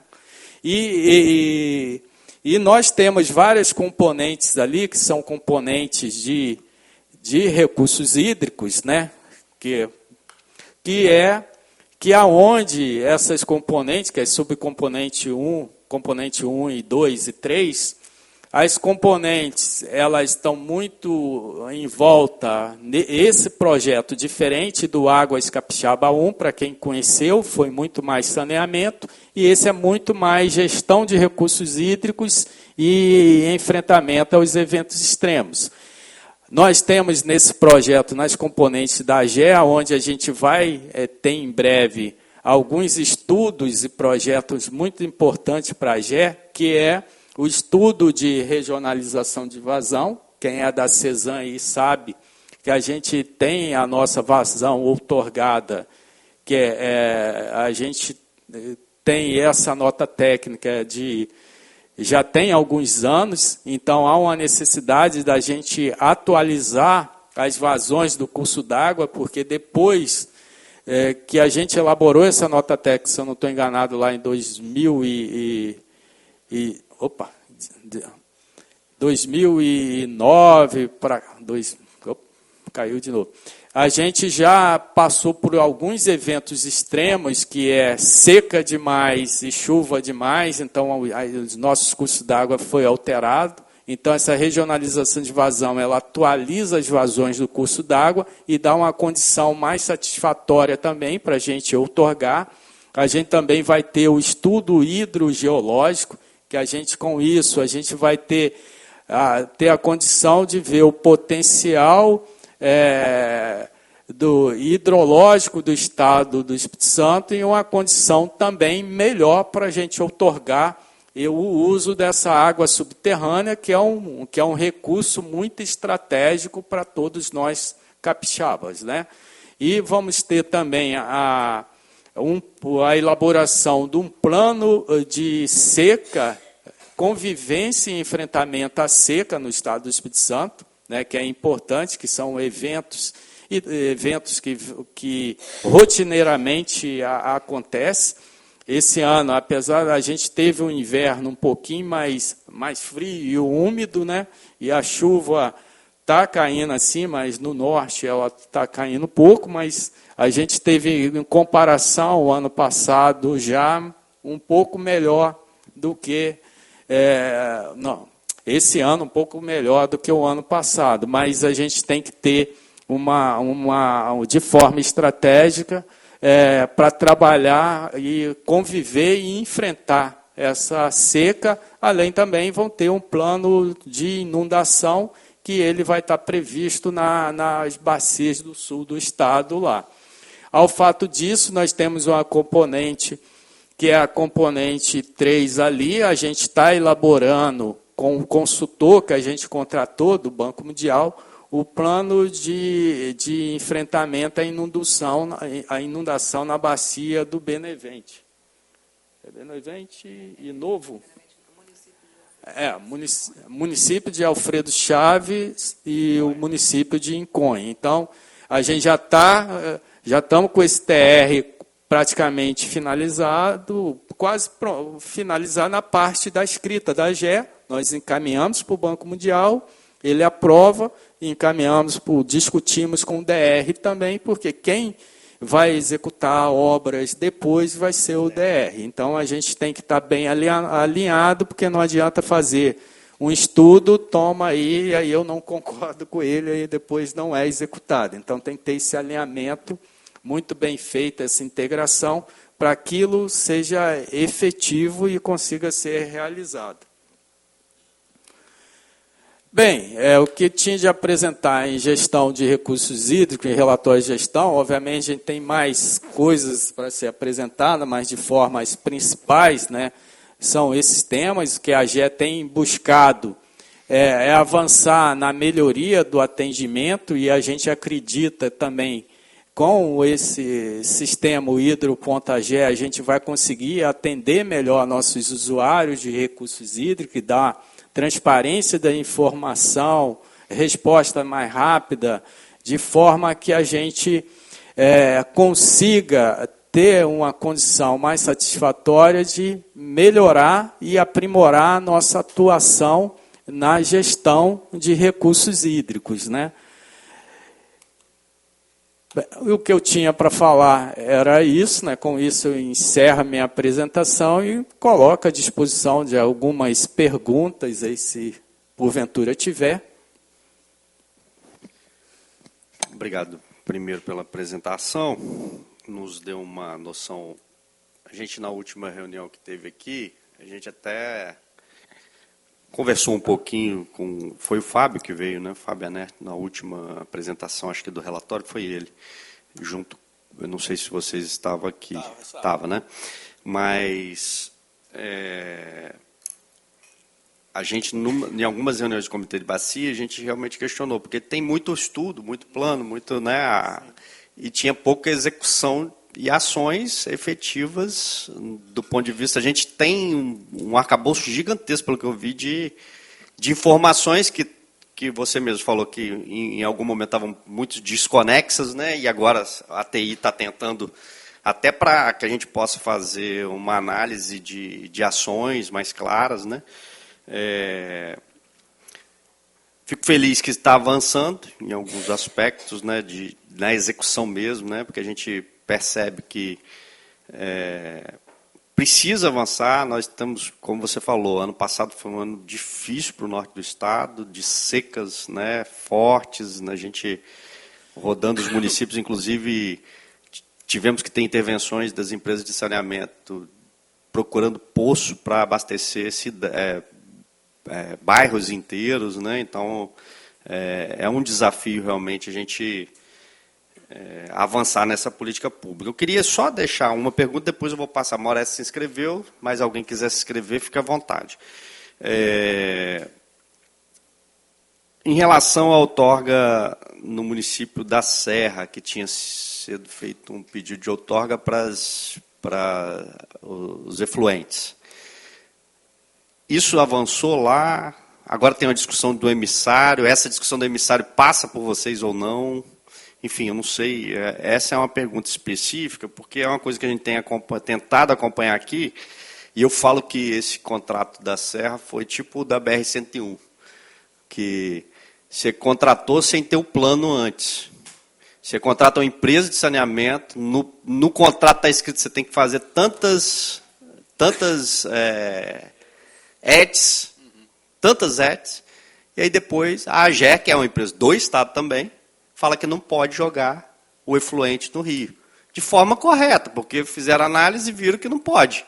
Só que por que isso não foi visto antes de se contratar a empresa? Porque é muito cômodo para a empresa ficar 10 anos sem fazer as ETs, sem aplicar um recurso em resolver a questão do saneamento na Cidade da Serra. Nós estamos lá com a Cidade da Serra praticamente toda coberta de redes, mas com tratamento totalmente ineficiente, sendo lançado, inclusive hoje, nos córregos, de forma ineficiente e poluindo tudo. Né? Então, assim, a informação é que a AGE realmente não deu a outorga para fazer os efluentes serem lançados novamente, mas estão sendo lançados hoje, pelas poucas ETs que existem. Poucas não, né? Tem muitas, né? Eles vão diminuir e melhorar a eficiência. De 22 vai para, acho que 6, alguma coisa assim. Iria, né? Porque não tem essa... E agora está sendo discutido o emissário. Só que o que indigna a gente é que essa discussão tem 10 anos. 10 anos. Né? É não. Eu falei isso com o IBAMA na época da 101. Eu falei, gente, vocês têm que falar não. Se é não, para a gente buscar outra alternativa. Porque vocês ficam, buscam alternativa locacional para fazer a estrada no trecho norte. Aí fica fazendo projeto, discutindo projeto, e não resolve o problema. Enquanto isso, nosso esgoto, aí eu já fazendo a analogia, voltando para... O esgoto está sendo lançado nos córregos da Serra. Todos os córregos da Serra estão poluídos. Todos os córregos, eu posso afirmar hoje, todos os córregos da Serra estão poluídos. Ah, não pode lançar no efluente. Poxa, essa é a solução mais simples que a gente poderia ter. Como é governo, tudo é governo, Cesan, a empresa do governo estadual, que contratou uma PPP. A AGE é uma empresa, um órgão do governo estadual. A gente precisa chegar numa solução para a gente achar um caminho. A minha pergunta é, a questão do emissário, ela é analisada por vocês ou não? Essa é uma das perguntas. O emissário, pelo que a gente percebe, né, é uma das soluções muito possíveis lá na Serra, não só na Serra, em outros municípios também, né, que são banhados pelo litoral, que o nosso curso d'água, né, a população cresceu demais. Então, a vazão de lançamento de efluente é muito alta, essa carga é muito alta. Então, a capacidade de diluir esses efluentes diminui bastante, aonde entra aquilo que não dá para outorgar, né, porque eu quero outorgar 100 litros por segundo de diluição de efluente, o custo da água só tem capacidade para 80. Então, para essa alternativa, eu tenho que diminuir minha carga orgânica ou a vazão de lançamento, ou os dois. Aí, muitas vezes, num bairro superpopuloso, no município, você não vai conseguir fazer nenhuma das duas soluções. Né? A tecnologia usada, as eficiências de algumas estações, elas já são altas, mas mesmo assim não consegue atender a capacidade de diluir esse efluente naquele curso d'água, porque tem uma vazão muito reduzida. Então, o emissário, nesse município, ele pode ser uma das soluções, né, que possibilite as estações receber essa carga orgânica e ser lançado no emissário. O emissário, ele é uma estrutura muito voltada no âmbito do licenciamento. A princípio, a AGE não faz nenhuma análise ambiental para o emissário, pode ser que seja consultada lá na frente de alguma informação no que tange a recursos hídricos, mas é provável que a gente não faça análise desse emissário. Mas a gente já colocamos à disposição lá da prefeitura, das empresas, que a gente até tem interesse de participar da discussão, porque isso vai nos dar um alento enorme na análise de diluição de efluentes lá no município da Serra. Né? Aí tem que avaliar todos os impactos, como que isso vai ser, todos os estudos necessários, e o órgão competente certamente o fará. Por parte da empresa que é Ambiental Serra, né? Ou Serra Ambiental. A EGE. Por parte da empresa, teve algum novo pedido de estudo ou são aqueles que foram negados pela AGE? Não, a gente, deputado, com essa estruturação da AGE, a gente criou até uma estrutura na AGE, que é uma coordenação de saneamento e obras públicas, justamente para a gente, porque os processos de saneamento, ele misturava com aquele bolo de usos múltiplos da água, então isso causava até um atraso. Você tem um mundo de processo ali, e nesse mundo de processo tem o saneamento. Saneamento, a gente entende, né, que saneamento também ele tem a questão de saúde pública, né? E aí esses processos ficam ali nessa mesma caixinha, nesse bolo, aí para analisar gera-se a dificuldade, que a gente analisa por quem chegou primeiro, a gente vai analisando aquilo que são as demandas, né? Tem toda uma caixinha. Então, a gente, com a criação dessa coordenação, esse processo está sendo analisado pela coordenação de saneamento, que, a princípio, a gente tem tido uma boa resposta. Então, não chegou para a gente empresa igual a Egea, ou a Cesan, ou outra empresa, assim, reclamando de requerimento. A gente tem uma parceria até boa com essas empresas, reunimos e as necessidades nós vamos respondendo o mais rápido possível para justamente a gente dar essa resposta rápida. Pode ser que em um ou outro processo pode estar agarrado, mas com essa coordenação, o que a gente não tem recebido assim, reclamação. Não, mas minha pergunta é só se daqueles... Porque foi solicitado para fazer essas novas estações, que se pudesse lançar nos cursos hídricos, tanto, tal. Isso foi negado, a AGE falou, é impossível essa quantidade no curso hídrico. Então, aí eles suspenderam, não construíram as novas estações. Houve alguma ação após isso para tentar aprovar algum outro modelo, ou com mais estações, ou com menos estações, enfim? Não para a gente, porque a gente até está discutindo lá na AGE um outro procedimento para outorga de saneamento, para justamente a gente conseguir avançar nas análises mais rapidamente, porque o processo hoje, quando ele tem um indeferimento, né, ele aí vai para o comitê que tem que discutir aquilo que eu já expliquei numa reunião passada. Então, quando a gente indefere um lançamento de efluente, que o curso d'água não tem a capacidade, aí vai para o comitê definir metas progressivas junto com a empresa e tal. Isso gera assim, uma demanda grande para o comitê e uma dificuldade, né? Então, a gente está tentando analisar isso e aprimorar esse procedimento de forma que a gente, nesses casos, a gente dê uma resposta mais rápida se dessa outorga ou não, e com a anuência ali, com ciência ali do comitê de bacia. Então, é uma expectativa que a gente tem. Mas, por enquanto, a gente não tem recebido nenhuma demanda assim, tão específica das empresas.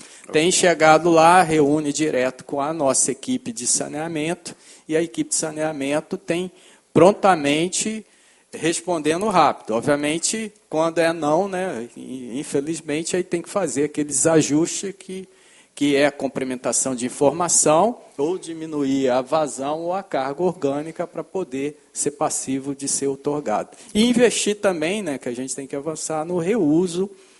No reuso ele é muito importante aí acontecer. A gente sabe que nem sempre é possível você levar o efluente de um ponto para outro, mas o reuso é uma alternativa importante.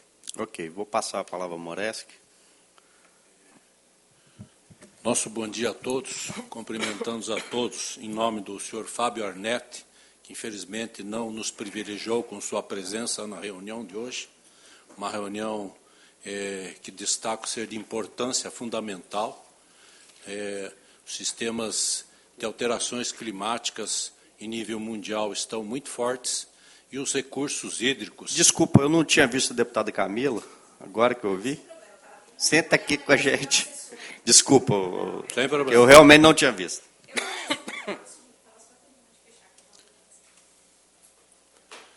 Então, o recurso hídrico é uma coisa fundamental e nós estamos tendo no Estado, em ciclos, problemas gravíssimos. Então, Juntos SOS Espírito Santo Ambiental teve cadeira no SER, no segundo ciclo. Hoje nós temos assento no Comitê de Bacias do Rio Santa Maria da Vitória. E queríamos fazer algumas colocações gerais sobre a atuação da AGER. Primeiro, a Lei do Consumidor diz responsabilidade solidária de fornecedores. Todos os fornecedores de uma mesma cadeia de consumo são responsáveis junto por serviços e defeitos ou vícios e defeitos em produtos e serviços. Então, a AGER tem sua responsabilidade compartilhada com as águas fornecidas pela CESAM. Quando éramos membros do Conselho do SER, tivemos sérios problemas na Serra com águas contaminadas por poliuretanos, produtos cancerígenos, e fizemos a seguinte pergunta: qual seria a ação da AGER? A resposta recebida naquela época, que a AGER não tem ação sobre águas fornecidas aos consumidores da CESAM. Não sei se hoje mudou, mas essa foi a resposta que recebemos naquele tempo. Hoje também queremos fazer um comentário, não sei se os senhores, acho que as pessoas que são ligadas a recursos hídricos, viram um vídeo de um especialista falando sobre o saneamento básico no Brasil. O que é o saneamento básico no Brasil? É simplesmente o básico que vem se fazendo há décadas. E esse básico, hoje, não atende mais às necessidades de garantia de saúde e qualidade da população. O deputado já escutou muitas vezes aqui nessa reunião comitês de bacias reclamando sobre os hormônios na presença da água das bacias. Tá? Resíduos de medicamentos estão nas bacias. Hoje, um problema mundial são os microplásticos. As águas do mundo estão tomadas por microplásticos. Os nossos organismos estão tomados por microplásticos. Aí escuto a AGER falar em IQA, 30 itens analisados. Aí já fica a primeira pergunta: são analisados hormônios? São analisados resíduos de medicamentos? São analisados microplásticos na definição do IQA? Segundo, outra coisa que nós temos, como já falei, os ciclos de seca no Estado. Quando esses ciclos de seca aparecem, como no último nós escutamos, o governo do Estado está contratando empresa para implantação de dessalinização no Estado do Espírito Santo. Vai fazer leilão. A chuva veio. Alguém ouviu falar mais alguma coisa nisso? Mas na próxima seca, todos vão ouvir. Governo vai lançar leilão para dessalinização. A crise hídrica está aí. A ArcelorMittal não investiu em dessalinização para privilegiar a sociedade, sim, para atender as suas necessidades hídricas nos seus processos. E estão certos. Eles não podem parar. Só que o governo não está tendo esse mesmo cuidado com a sociedade em geral.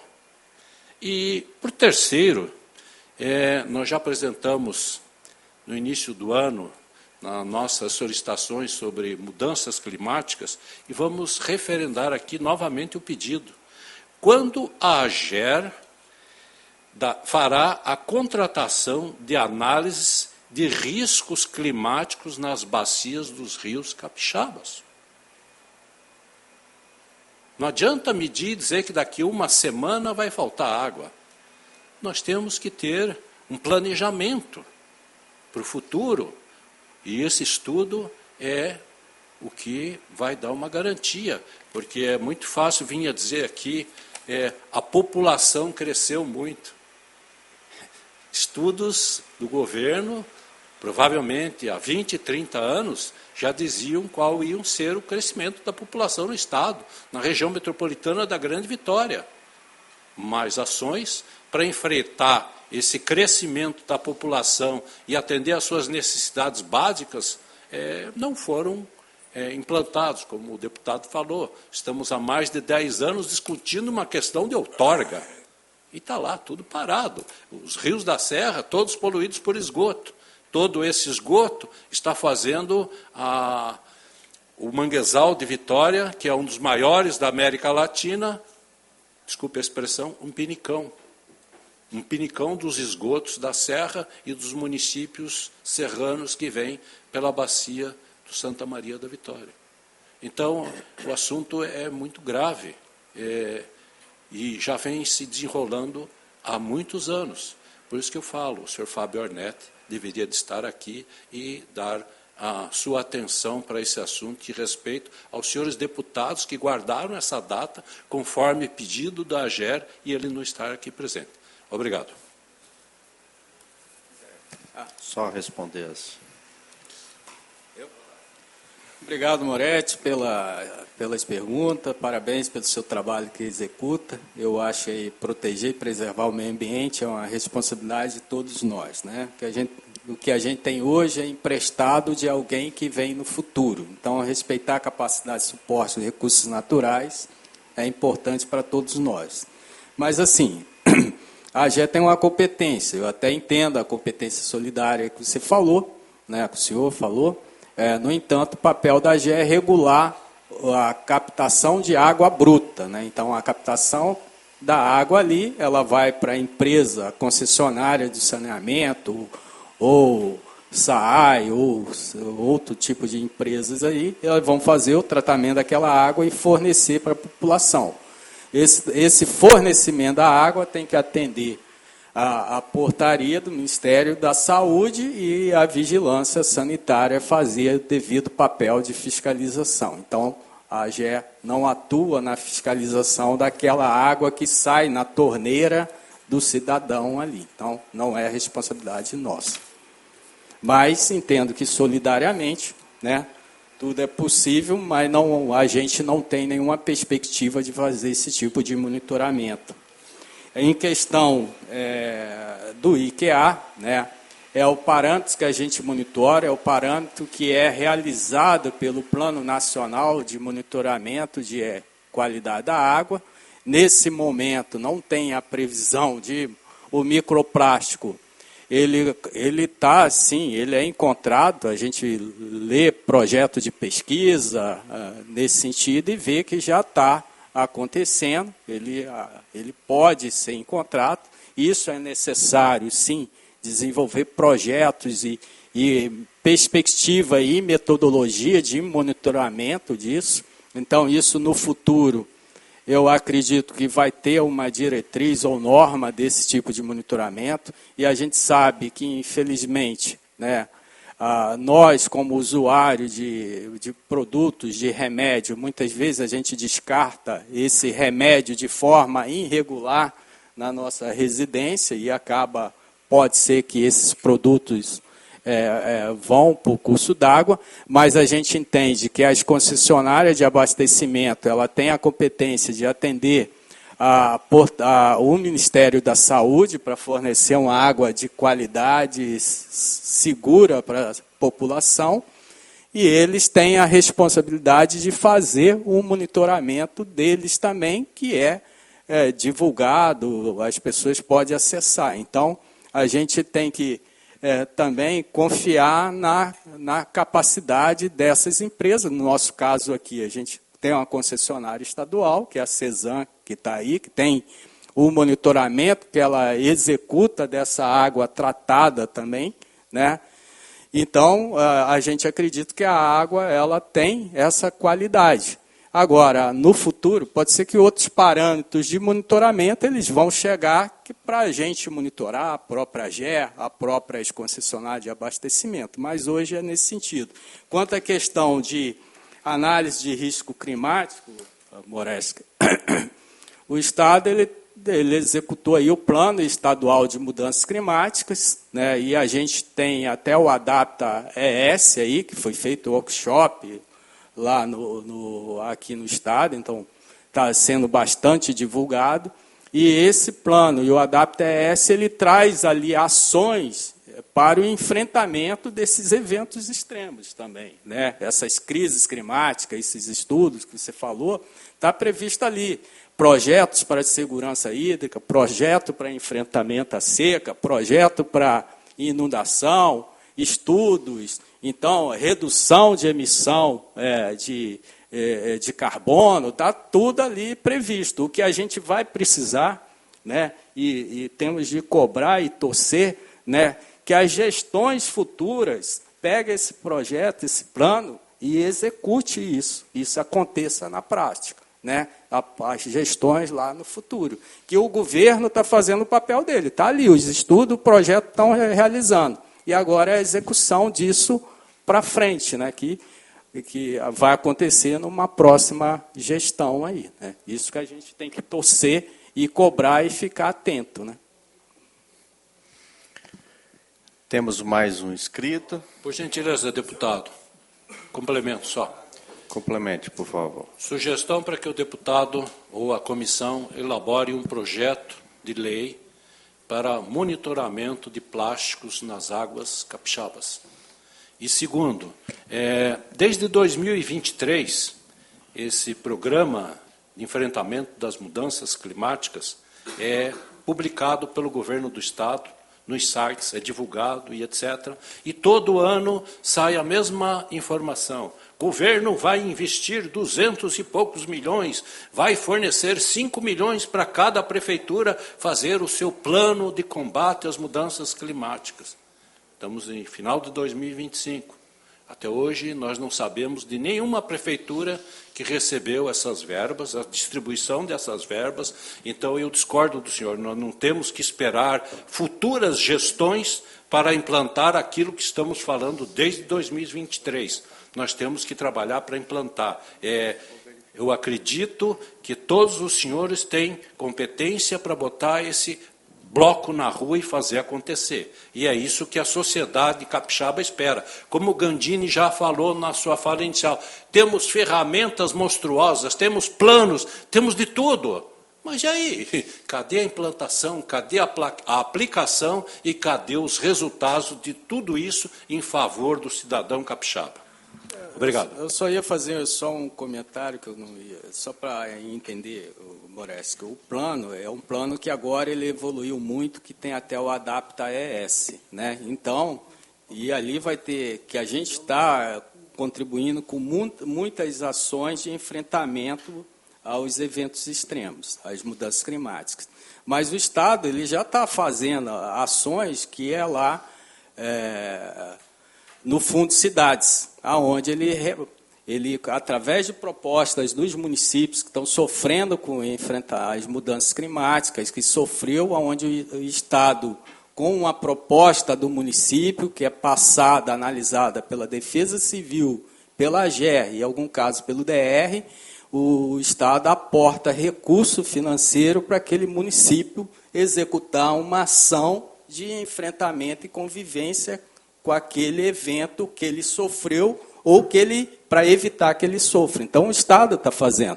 Eu acho que a gente tem muita coisa para fazer, mas todos nós aqui vimos que o Estado vem fazendo o seu papel ambiental. A gente sabe que tem muita coisa a ser feita, a ser aprimorada, melhorada, alcançada. A AGE tem que evoluir muito ainda, mas a gente está fazendo dentro da nossa condição, com as ferramentas que a gente tem, com o apoio do governo do Estado, nós estamos avançando. Está aí o relatório aí, né? Então, o Estado está fazendo o papel. Quando eu falo na próxima gestão, que a gente está no final de uma gestão, vai vir uma outra, e essa outra que vier, ela tem que dar continuidade a esse trabalho ambiental também do Estado. Porque se vir um outro, não, esquece, corta isso aí, não quero mais saber disso. Então vai parar, mas tem que vir com o pensamento também da proteção e preservação e convivência e enfrentamento aos eventos extremos também. Ok. Hugo. Não, na verdade, surgiu uma dúvida ali, e talvez possa até ser um futuro trabalho, talvez, Gandini, para a questão da Assembleia, se conforme for o que Zé Roberto me responder. Eu entendi ali, Zé Roberto, aquela questão das barragens provisórias, né? Que elas acumulam água durante a cheia e durante a seca você libera. A pergunta que eu gostaria de fazer para você é o seguinte: existe já áreas definidas no estado onde essas áreas poderiam ser implantadas? É uma pergunta. A segunda é se, porque isso depende, isso não vai usar energia, não sei, a própria energia de declividade, não é isso? Então, não é qualquer local, vai depender da topografia. Se houver impedimento do proprietário, que na maior parte das margens de rios, tudo pertence à propriedade privada, existe alguma proposta para desapropriação? Existe algum fundo? Existe, talvez, um projeto de lei futuramente se pensar? Porque eu acho que é uma das alternativas, né, Gandini? Não é a alternativa, né? Plantar árvores, para mim, é uma grande importância para a gente manter recursos hídricos. Mas esses aí, pela gente ver a questão do nosso solo, como é que ele é, quanta água que vai percolando e são perdidas, que podem ser armazenadas para o uso de seca, né? Só que isso aí vai depender de... Não é qualquer local que você vai implantar isso, né? Então, seria um questionamento que eu faria, se caso vocês não tenham implantado, ou se existir essas possibilidades, já de se pensar em apresentar uma proposta para a gente ter esse instrumento com maior facilidade para a implantação. Ok? Era isso. Obrigado, Hugo. Então, vou passar a deputada Camila, que ela também quer falar. Também nosso... Bom dia, deputado, bom dia a todos os convidados. Eu quero pedir desculpa pelo meu atraso. Eu fui na Câmara de Vitória receber uma homenagem e acabou que atrasou demais lá. Então, atrasei para chegar, mas estava ali me inteirando um pouco com a Ana do que foi apresentado. Então, saudar José Roberto, todas as pessoas aqui presentes da AGER. E quero só fazer uma observação. Assim, a gente tem, para além das mudanças climáticas e do contexto de emergência climática que impacta profundamente todo esse debate que a gente está fazendo aqui, no estado do Espírito Santo, eu considero que nós temos duas grandes ameaças para a saúde dos nossos rios, além desse contexto mais amplo, né, nacional e internacional. O primeiro é o PEDUC, que é um dos temas que, inclusive, a gente vem denunciando enquanto movimento em defesa das unidades de conservação, porque a gente está falando de um programa desenvolvido pelo Estado com foco em explorar, do ponto de vista turístico, as nossas unidades de conservação, e ressalto aqui o papel dessas unidades para a preservação da biodiversidade, o que perpassa também a questão das águas. E segundo, a exploração do sal-gema no norte do Espírito Santo, que já é uma área profundamente impactada, processo esse que, inclusive, na nossa análise, falta transparência. A gente, Gandini, protocolou um requerimento de informação para a SEAMA, solicitando um conjunto de informações sobre o processo de exploração do sal-gema, porque a gente passou a receber informações de que tem pessoas lá no norte que estão lá, literalmente, gente batendo na porta da casa, pedindo para assinar documentos, sendo que a gente sequer tem informações desse processo no Estado, que está em fase de pesquisa, mas que, na nossa análise, traz inúmeros riscos para uma região já extremamente comprometida, extremamente desertificada. A gente está acompanhando agora, né, o que está acontecendo, enfim, no norte do estado, diante desse momento de seca. Sempre a gente está preocupado com o norte, e, ao que tudo indica, a gente vai ter um processo que impacta ainda mais nessa região, até do ponto de vista da água, né? Então, acho que essas duas considerações são muito importantes, porque são ameaças concretas para a gente aprofundar ainda mais o cenário no estado do Espírito Santo. E fiquei com uma pergunta, né, a partir, inclusive, do diálogo aqui com a minha assessora, que estava atenta aqui na apresentação. Se no programa de contenção de enchentes é compreendido também o processo de reflorestamento de margem de rios, porque esse é um tema muito importante, né, para nós. Então, como que nesse programa a gente tem esse processo aí de reflorestamento, enfim.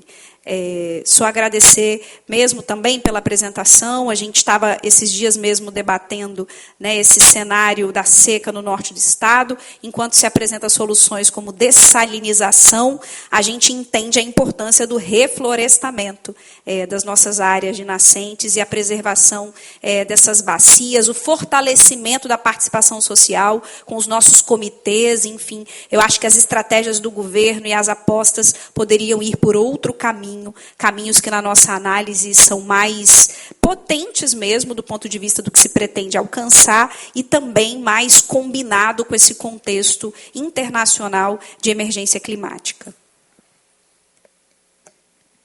Aproveitar e fazer bloco agora. Vamos então. Pode ser, Zé? Pode ser. Eu posso juntar. Tem mais 2 inscritos. Tem mais alguém que gostaria de falar? Mais 2 inscritos, a gente ouve os 2 e aí você faz um bloco de vez final, pode ser? Então vamos lá, Alexandre Batista, que é vice-presidente da Comissão de Direito da OAB Ambiental. Vamos lá. Bom dia, deputado.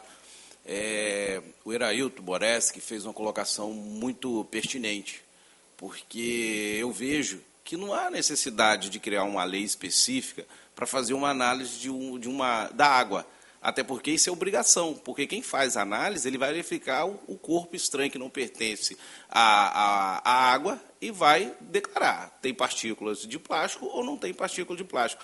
Penso que a AGE, ela não pode limitar a análise apenas em 30 requisitos, e sim deixar uma análise de forma ampla. Tem algo que torna impróprio uso, tem que ser detectado, dizendo, tem microplástico, tem outros coliformes e qualquer outro resíduo que impossibilita o seu uso.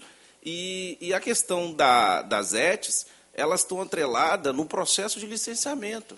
Então, a AGE, conheço o órgão, fui coordenador jurídico lá todos os conselhos, CONSEMA, CE, COGERES, e a gente passava essa preocupação. Não é que só a responsabilidade solidária, é obrigação. É nossa obrigação. E se não está na nossa competência de licenciar aquela atividade, que recomende-se o órgão competente, a instituição competente, de cobrar quem está fazendo. Porque é muito simples. Vou construir um loteamento, vou ter a obrigação de construir a ET. Não, mas está em estudo aqui, em 10 anos eu analiso. Mas, enquanto isso, vão jogando esgoto no rio. Então, parte da premissa, assim, em que pese está no plano, mas tem que ser o plano e a ação. E nós, da comissão lá da OAB, inclusive a membro ali, a Ana, faz parte lá, que é assessora da deputada, a gente está nessa forma mais ativa de fazer essa cobrança, essas notas recomendatórias, porque fica muito fácil todo mundo se eximir e falar, não me compete, porque eu trato só da água. Não, mas está pegando fogo que não. O artigo 225 fala que todo mundo tem obrigação do meio ambiente de forma ecológica equilibrada. Então, todo mundo pode cobrar, a AGE pode cobrar, pode recomendar. Então, não só ficar no plano, mas ir para a ação. Não é nem uma pergunta, é mais uma fala, né, para também não passar desapercebido, porque a gente sabe que tem pessoal competente e tem que colocar e ser cobrado. Simplesmente isso, e não deixar para mais 10 anos, mas sempre para a próxima gestão. É o plano para a próxima gestão. Obrigado, deputado. Obrigado, Alexandre. Passa a palavra agora ao nosso ex-vereador de Venda Nova do Imigrante, ex-vereador de Vitória também, Chico Rosken. Vereador, ele foi ex-vereador lá. Bom dia a todos. Bom dia, deputados, deputada Camila. Parabéns pelo trabalho. É só para saber se tem sido feito o trabalho de forma integrada entre a AGE, o IDAF, a CESAM, devido aos grandes problemas que nós temos tido e devido à grande importância da água, né? Saber se vocês têm feito esse trabalho em conjunto, né, ou se tem sido feito de forma isolada. Tem algumas coisas, eu ouvi falar em fiscalização, e eu fiquei em dúvida sobre em qual área que a AGE faz a fiscalização e o IDAF também. Né? E também gostaria de lembrar aqui, quando eu trabalhei no IDAF, né, no licenciamento de barragem, e em 2016, antes de eu aposentar, o governo Paulo Artung, ele retirou, acabou com praticamente, para mim, acabou com o licenciamento de barragem. Né? O IDAF tinha o papel de fiscalizar as barragens e o governador, naquela época, ele baixou um decreto, mudou a legislação, então, praticamente acabou. Só as enormes, aquelas barragens só muito grandes, é que o IDAF ia fiscalizar. As demais ficou por conta das empresas que fazem o projeto da barragem. Né? Só se houvesse alguma denúncia de alguém, né, aí ia haver a fiscalização. Se não houvesse, tudo ficou por conta das empresas que fazem os projetos de barragem. São empresas particulares. Retirou o papel do governo de fiscalizador das barragens. Coisa triste, né, na época, um ato lamentável. Né? Então, eu nem sei se isso foi revertido, que depois entrou o governo do Casagrande. Se não houve essa reversão, é uma ação que eu gostaria de propor, né, vocês, como deputados, fizessem uma análise sobre essa lei que foi, se eu não me engano, foi baixada em 2016, do governo Paulo Artung, retirando o papel do IDAF de fiscalizador. Obrigado. Obrigado, Chico. Vou passar para finalizar. Só fazer um apontamento. Okay. A lei continua de barragem, ela só limitou a questão da dispensa da declaração. Até 50 mil metros cúbicos você faz uma dispensa da declaração para emitir a licença. Após isso, tem que ter. O IDAF continua fiscalizando. Eu só peguei só para fazer a recomendação. José, para finalizar aí, tá. Pode já fazer as considerações também. Tá certo. Obrigado, deputada, pela pergunta. Né? De fato, no plano lá de inundações, que é previsto no gestão de risco de inundação na Bacia Itapemirim, é previsto soluções verdes também. Então, havendo necessidade, em algum momento, vai ter a ação de reflorestamento também, de reposição florestal, né? Mas é muito importante também discutir essas questões dessa unidade de conservação, né, que o IEMA, que é o Instituto responsável pela gestão das unidades de conservação, e essa questão do SAUGEMA, né, está muito ligada ao licenciamento ambiental, mas a gente também está lá à disposição, porque precisar, a gente está discutindo. Doutor Alexandre, sua colocação é importante, né? A gente sabe, assim, o âmbito do monitoramento, né? A gente tem que entender também como que estão os laboratórios na questão de monitoramento de outros parâmetros, igual microplástico. Hoje que a gente faz são aqueles parâmetros, mas eu acredito aí, num futuro breve, aí, isso deve acontecer, os outros parâmetros também serem monitorados. Né? A gente antes não monitorava alguns metais pesados. Hoje nós já estamos monitorando 4 metais pesados, então a gente evoluiu por conta própria da AGE, a gente foi para esse lado. E o Chico Roski, né? Já fui em show dele, excelente aí. Né?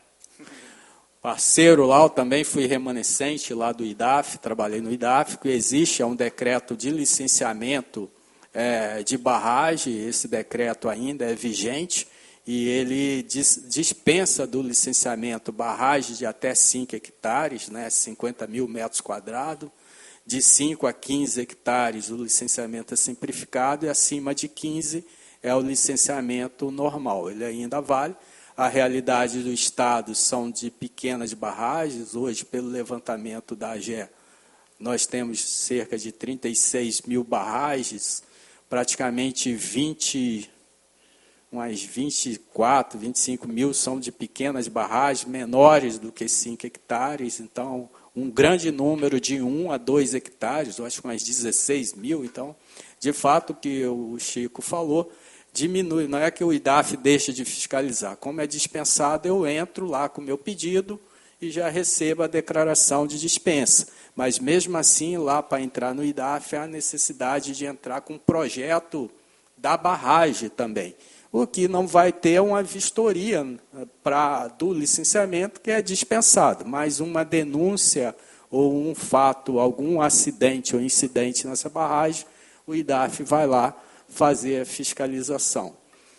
No que tange a ação integrada, Chico, hoje a gente trabalha assim, o Estado tem trabalhado de forma integrada, a AGE, IEMA, IDAF, Defesa Civil, Instituto Jones dos Santos Neves, as concessionárias de abastecimento, que a gente tem o Centro de Inteligência e Controle aqui na Defesa Civil, né?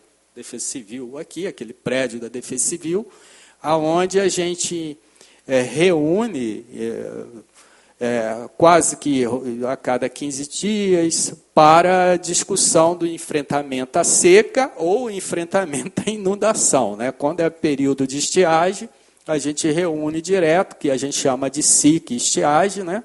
Ou quando é agora que começa o período de chuva, aí vai ter reuniões para enfrentamento às inundações. Então, a gente faz, Chico, de algum momento, vistoria até em conjunto com o IDAF, na época de chuvas mais intensas até, para verificar uma barragem ou outra com risco de rompimento, também junto com a Defesa Civil. No período de seca, temos muita participação também da Polícia Ambiental, que está junto, então o Estado tem trabalhado integrado com esses órgãos para a gente até ter maior capilaridade de resposta, porque a AGE está aqui em Vitória, né? As coisas acontecem também lá no interior. Então, essa articulação com esses órgãos, e o IDAF está em todo o município, a Polícia Ambiental também em todo o município.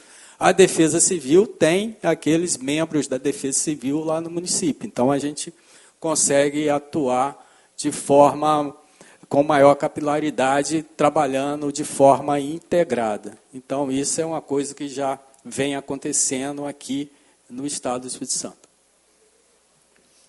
Todos foram respondidos? Sim, né? Hugo foi? Hugo. Fiquei na dúvida. Hugo, sim, Hugo. A gente tem a perspectiva de barragem mais para o norte do Estado. Só que a região do norte do Estado, a gente passou o ano passado, até alguns períodos de estiagem, e os agricultores lá, aquela região, eles têm um trabalho de reservação hídrica muito grande lá, de reservatórios, né?